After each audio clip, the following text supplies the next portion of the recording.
Yeah, where are you living right now? On the street, basically. Okay. It's but it depends on the building, the weather.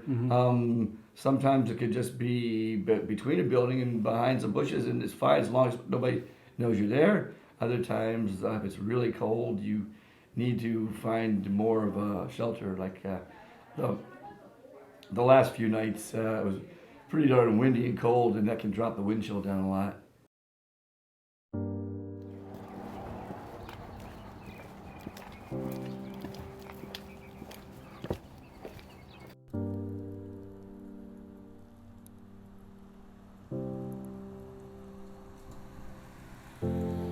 Here in Galveston, Texas, I'm visiting St. Vincent, and this is a student-run free clinic at one of their mobile outreach programs at the Galveston Central Church. And the man leading this effort is a wonderful gentleman called Dr. Miles Farr. And here he is. Dr. Miles, Hey, how are you, sir? Bit of a COVID handshake. Welcome to Central Church. Thank you very much. Come on in.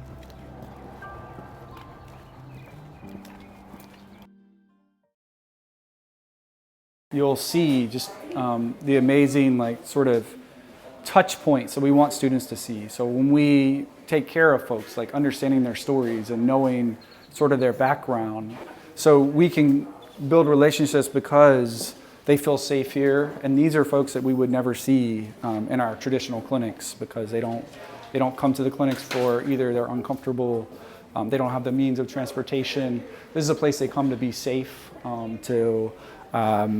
they come naturally. And so for us, this was already going on before we came to be. So we are going where they're at, where they feel safe, and where we can really see them for where they are. We have good friendly relationships. I think you went into the right profession. Speaking with a biased opinion there. Yeah. Very caring. He thinks beyond whatever the medical ailments are. Actually, it was during the freeze. We had a big freeze, which you don't usually get in Texas.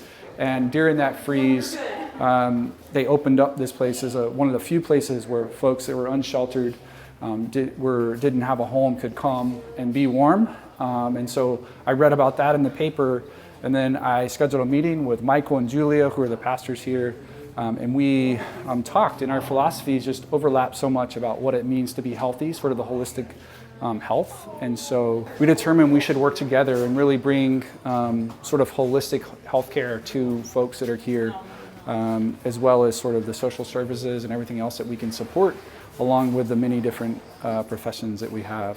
What is it that is pervasive that you see a lot, that if you guys weren't here, if the job that you were doing wasn't being done, the people here would be quite severely affected? I mean, it's a range of things. So we see both the acute and the chronic. We see folks that being out there and living without shelter, that they have, skin conditions and wounds. So we see those sort of things. We also see chronic diseases like diabetes, hypertension. We see a lot of infectious disease, so hepatitis C and other things that we can get them into treatment to prevent complications that otherwise they wouldn't have.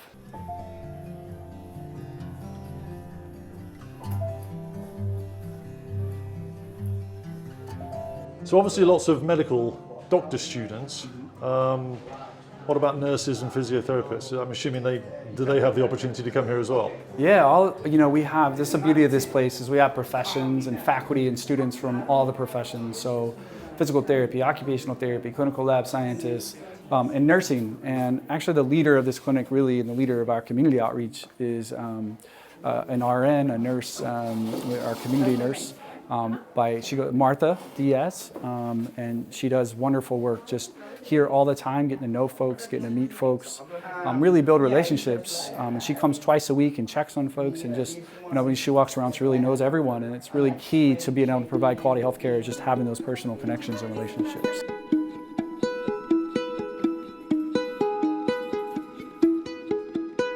Martha should be just around the corner here. There you are. Hi. What does your job entail? So, part of my job is to be a community nurse for the patients that are experiencing homelessness and I help them ensure that they are doing everything that they can to stay out of the emergency room, stay with a trusted face. So that's why we wanted to make sure that I came consistently for them. And so I come on Tuesdays and Thursdays, and I have become friends with the community here. Because being out in the elements, you also get, your skin gets real dry. She carries heavy things on her bike, and she holds everything together with bungee cords. Yeah. And she's had multiple injuries to her hands and the edges from the bungee cords, basically creating a friction burn on her hand. You must get personally attached to a lot of the people quite quickly. Yes, I have a lot of friends here, but yeah, you're right. It's very easy to get attached to them. In what way? In a very personal and different level than I have experienced in my nursing career overall. This is something that is completely different than the bedside. So I've never experienced this sort of connection with the patients where I can see them as a person, as a whole, and I get to understand what they're going through one-on-one, and I get to experience their pain with them. And, certainly I'm in a privileged position, but with them telling me person to person, or I can be there witnessing what they're going through day by day, I get in a different level of trust with them. No, I pick up things. Don't pick it up, then. And you tell me not to. I know. Don't do it. I'm the worst. I'm sorry. Let me get you a Band-Aid. Okay. Have you got an ability to go deeper? Have you got any ability to go into the diagnostic side? We can actually, on the spot now, be able to give people information. If someone comes in with abdominal pain, we can take a quick look just to make sure that there's not a giant gallstone. Or for a lot of our patients that have heart failure, taking a look at their signs of volume overload with the ultrasound, looking at their neck quickly, looking at their inferior vena cava. And so being able to provide some information here, even if it's sometimes preliminary, provides a lot of reassurance for us as well as the patient. So it's just a beautiful way to, in a mobile clinic setting, for people that don't have access, be able to provide more information and help us make medical decisions.